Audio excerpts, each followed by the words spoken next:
as well as how the fairings fall back to Earth. Now, as a reminder that I mentioned earlier, weather currently is no-go. We have some thick clouds in the skies above our launch pad, and we're worried about how that might impact Falcon 9 as its ascent. So with that, the vehicle, satellites, and range are all looking good for an on-time launch, minus the weather that's going to be a watch item right up to the last minute. Now, as many of you watching may know, SpaceX was founded under the belief that a future where humanity is out exploring the stars is fundamentally more exciting than one where we are not. From rocket reusability to developing interplanetary transportation systems, our teams get to work on programs with the potential to impact both our lives on Earth and beyond the stars. And Starlink is no exception. As I mentioned earlier, today's mission marks our 13th Starlink mission. By design, these satellites will be able to service areas where internet connectivity has been unreliable, too expensive, or completely unavailable. This kind of network has never been done before, and our team continues to grow as we get closer to this goal. Specifically, the Starlink team in Redmond is looking for great engineers to join our Network Operations Center. Our NOC engineers are constantly monitoring Starlink to ensure that SpaceX's orbital and ground assets are delivering the best possible user experience. We're also looking for full-stack software engineers. Starlink is an incredibly flexible system, so smart algorithms and simple user interfaces are critical to our success. As a software engineer, you can have huge impact on the quality of our service. If you're interested, send your resume to softwarejobs@spacex.com or check out the careers page on our website. We are currently at T-minus 4 minutes and 14 seconds from liftoff, and Falcon 9 is now moving into the final stages of the countdown. The first and second stages are both nearly fully loaded with 1 million pounds of kerosene fuel and liquid oxygen. Super chilled liquid oxygen, which as I mentioned earlier is our propellant oxidizer, is what's creating those white clouds you see around Falcon 9 when it's exposed to the warmer ambient air. First stage should finish prop loading at T-minus 3 minutes, and second stage will be a minute behind that at T-minus 2 minutes. At T-minus 60 seconds, Falcon 9 is in startup. This means that the rocket's autonomous internal flight computers have taken over the launch countdown.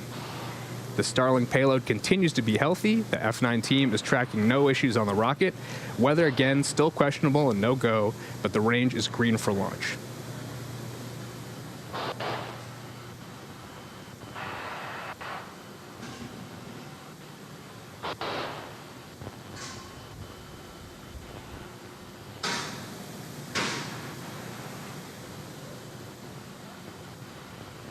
You can notice on your screen above Falcon 9 that we are looking at some pretty cloudy skies, and so we are still no-go, but hoping we get a little clearance right at our launch window so we can thread the needle, as they say. We're just under a minute away from LOX loading completion, and then 30 seconds after that, we would expect to see that white cloud that common viewers are used to seeing of the transporter erector LOX line.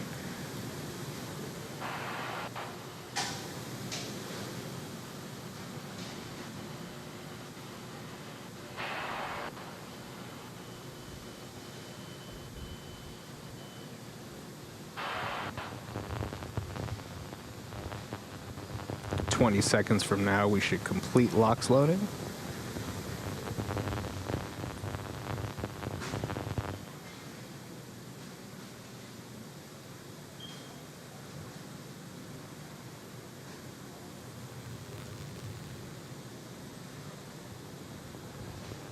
Now at T-minus 2 minutes, LOX loading is complete on the vehicle.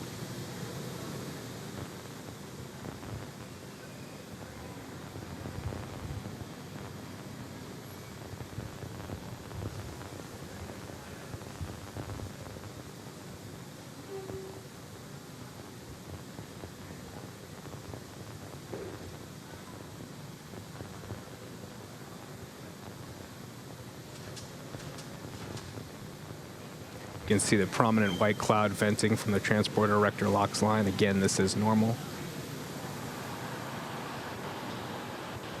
We are 20 seconds from entering startup.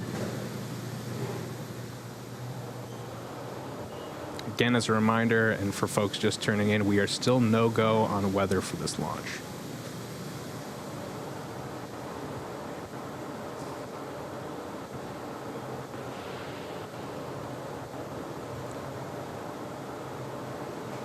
We're going to keep counting down until the last possible moment, and if the weather is not clear, we will call it. So sit tight. Hopefully we can make this one happen today. First stage and second stage are pressurizing for launch. Hold, hold, hold. This is a Starlink L12 scrub due to weather violations. And we just heard the hold on the nets. Unfortunately, it looks like due to weather violations, we're going to have to scrub today. But again, the most important thing is reducing as much risk on the mission as possible, and with that comes waiting for a window of good weather. Thanks again, folks, for tuning in. We currently don't have a backup launch schedule yet. We do have the GPS launch schedule for tomorrow, but as soon as we know that information, we'll share it on our socials, so please keep checking for the next Starlink launch opportunity. Thanks again, and everyone have a great day.